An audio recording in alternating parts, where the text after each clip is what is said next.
Today's skill drill we're going over is how to close distance. How do you close your distance from where you are to where your target is? And so when you're training at home with your martial arts, you want to focus on how do you close that distance.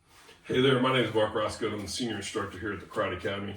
What I want you to understand is if you're looking for a martial arts program, maybe you're looking for a traditional Okinawan karate program, and maybe there's not one in your area, or maybe there's not one that has the schedule that fits your schedule, or maybe you just want the comfort of working out at home with a relaxed environment, or whatever it is.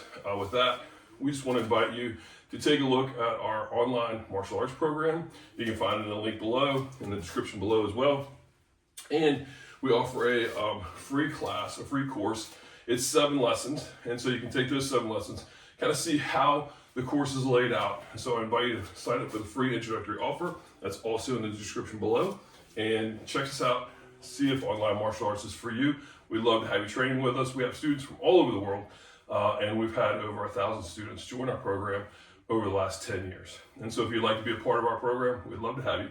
Take care, and it's to your success. And so there's really two primary ways to close distance on your target. So if I'm here with my target and I'm trying to get a good punch, I know that I have to be a certain distance away, right? We've talked about punches before. We talked about we're not doing a surface punch. They were actually trying to extend through the target. We want our punch to go past the target at least a good 4 to 6 inches.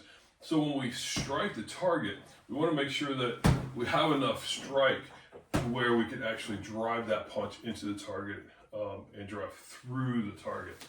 And so you're going to want to close distance. So if you're here at a standard distance away, if you're sparring, you're going to be here. And so when you move in, here I'm punching, but I've got to close that gap. I got to close the distance.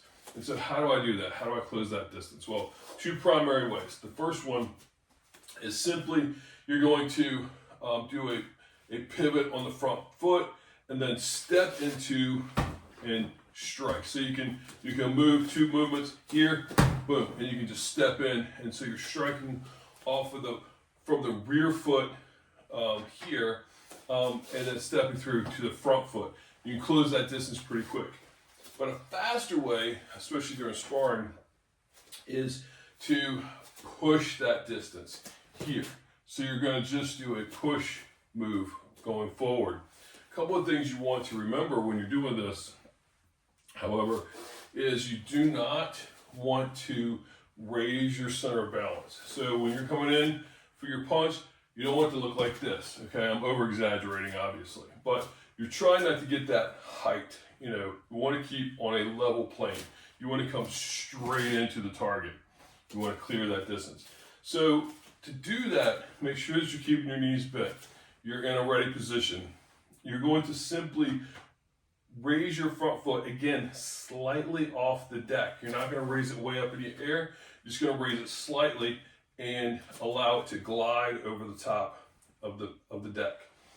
At the same time, what you're going to do is you're going to be on the ball of your foot. So if you're planted, you just simply raise the back heel, and then you're going to push with the ball of the foot.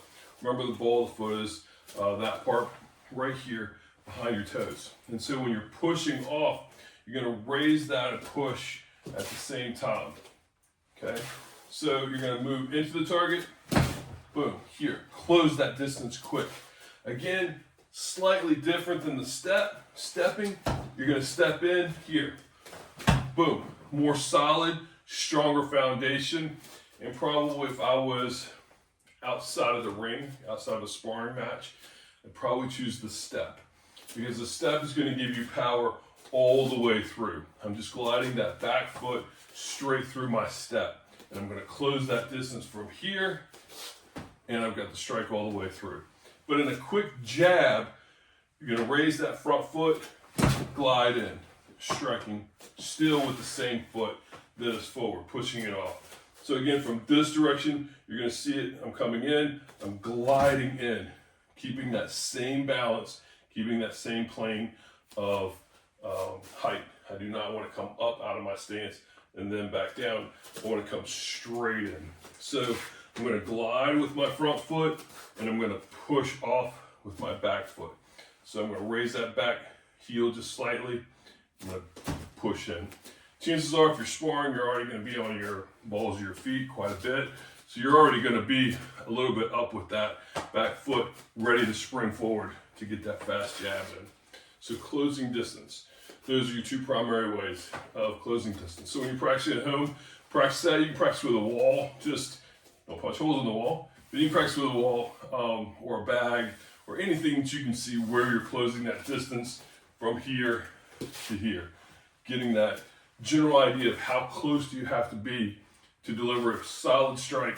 It's not just surface strike, but actually punching through the target. All right. So when you're practicing at home, practice those closing drills. It's also a very good cardio exercise if you're just moving forward and back, practicing, switching out your feet, making sure that you're doing it with both sides, practicing each way. Good cardio exercise as well. So until next time, this is your success. Be safe, and we'll see you in the next video.